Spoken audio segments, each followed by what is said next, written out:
प्रणाम बा सबके। पीकेपी चैनल, पीकेपी भोजपुरी चैनल से हम प्रेम कुमार प्रेमी।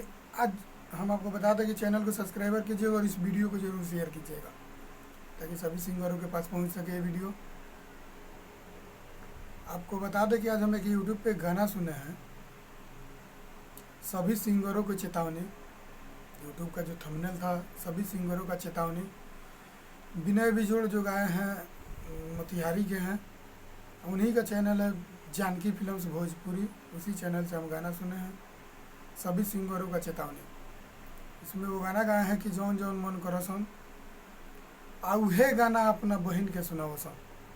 गजब के बढ़िया गाना लगा हमको कि जो लोग पवन सिंह खेसारी, पवन सिंह हो गए, खेसारी लाल यादव या दिनेश लाल यादव निरहुआ जी के ऊपर किसी भी स्टार सिंगर पर जो भी गाना गा रहे हैं, सबसे पहले वो अपने घर में बजाएं, अपने घर में वो गाना सुनाएं, उसके बाद वो बताएं कि पब्लिक को ये गाना कैसा है।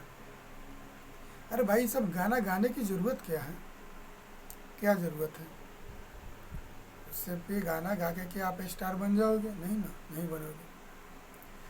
तो आप सबको बता दें कि गाना हमको काफ़ी पसंद आया, बहुत ही एक अच्छा संदेश मिला उस गाने से, बहुत अच्छा लगा गाना सुन के, कुछ अच्छा लगा हमको कि भोजपुरी के लिए एक अच्छा संदेश है। कुछ तो शर्म करो बेशरम आदमी, तो सब गाना गा रहे हो, कुछ तो शर्म करो।